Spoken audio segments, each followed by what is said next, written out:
ತುಂಬಾ ವರ್ಷದಿಂದ ಯಾವ್ದು ನೋಟಿಫಿಕೇಶನ್ ಆಗಿಲ್ಲ ಅಂತ ಹೇಳ್ಬಿಟ್ಟು ಸಾಕಷ್ಟು ಹೋರಾಟ ಮಾಡಿದೀವಿ. ಹೋರಾಟ ಮಾಡಿದ್ದಾದ್ಮೇಲೆ ಯಾರು ಪ್ರಾಮಾಣಿಕವಾಗಿ ಓದ್ತಾ ಇದ್ದಾರೆ ಅವ್ರಿಗೆ ಕೆಲಸ ಸಿಗ್ಬೇಕಂತ ಹೇಳ್ಬಿಟ್ಟು KPSC ಯಾವ್ದು ನೋಟಿಫಿಕೇಶನ್ ಕೊಡಿಸ್ತಾ ಇಲ್ಲ, ಎಲ್ಲ KEA ಕೊಡ್ಸಿರೋಂಥದ್ದು.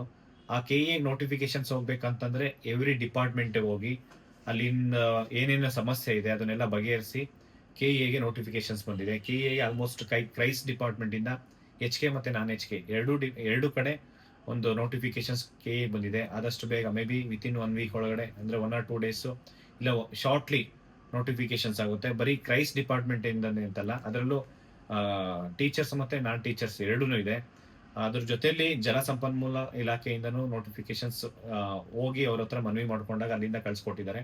ಅದಾದ್ಮೇಲೆ ಪ್ರವಾಸೋದ್ಯಮ ಅಂದ್ರೆ ಟೂರಿಸಂ ಅಲ್ಲಿಂದನೂ ನೋಟಿಫಿಕೇಶನ್ಸ್ ಬಂದಿದೆ. ಕೈಮಗ್ಗ ಅಲ್ಲಿಂದನೂ KEA ನೋಟಿಫಿಕೇಶನ್ಸ್, ಅದರಲ್ಲಿ 20 ಇರ್ಲಿ 50 ಇರ್ಲಿ 100 ಇರ್ಲಿ ಒಟ್ಟು ಎಷ್ಟೇ ನೋಟಿಫಿಕೇಶನ್ಸ್ ವೇಕೆನ್ಸಿ ಇದ್ರು ಖಾಲಿ ಹುದ್ದೆಗಳನ್ನ KEA ಕೊಟ್ಟು ಎಕ್ಸಾಮ್ಸ್ ಕಂಡಕ್ಟ್ ಮಾಡೋ ರೀತಿ ನಾವು ಪ್ರಯತ್ನ ಮಾಡ್ತಾ ಇದೀವಿ. ಅದ್ರ ಜೊತೆಯಲ್ಲಿ CAR ಮತ್ತೆ DR ಪೊಲೀಸ್ ಇಲಾಖೆಯಿಂದ ಸುಮಾರು ಏನೊಂದು 4,000 ಪೋಸ್ಟ್ ಪೊಲೀಸ್ ಕಾನ್ಸ್ಟೇಬಲ್ ಅಂದ್ರೆ ಸಿವಿಲ್ ಪೊಲೀಸ್ ಕಾನ್ಸ್ಟೇಬಲ್ ನೋಟಿಫಿಕೇಶನ್ ಆಗಿದೆ. ಮತ್ತೆ ಇನ್ನೂ ಮಿಕ್ಕಿ ಸುಮಾರು 4,000 ಪೋಸ್ಟ್ ಇದೆ. ಅದ್ರ ಜೊತೆ ಇನ್ನು PSI ಎಲ್ಲ ವೇಕೆನ್ಸಿ ಏನಿದೆ ಅದನ್ನ ಸಮಗ್ರವಾಗಿ ಪ್ರತಿಯೊಂದು ಜಿಲ್ಲೆಯಿಂದ ಮಾಹಿತಿ ತರಿಸ್ಕೊಂಡು ಆದಷ್ಟು ಬೇಗ KEA ಕೊಟ್ಟು ಎಕ್ಸಾಮ್ಸ್ ಕಂಡಕ್ಟ್ ಮಾಡಿಸೋಂಥ ಕೆಲಸ ಮಾಡ್ತಾ ಇದೀವಿ.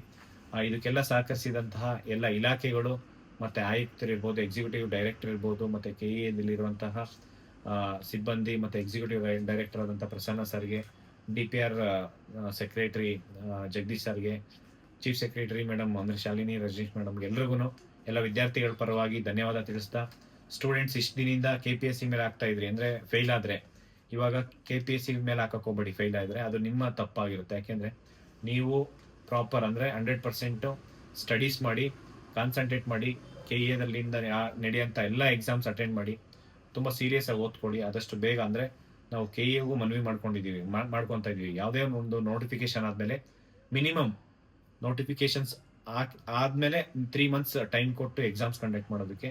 ಹಂಗಾಗಿ ಎಲ್ರಿಗೂ ಅನುಕೂಲ ಆಗುತ್ತೆ. ಏನೆಲ್ಲ ಎಲ್ಲರೂ ಸಹಕರಿಸಿದಕ್ಕೆ ಥ್ಯಾಂಕ್ ಯು ಸೋ ಮಚ್.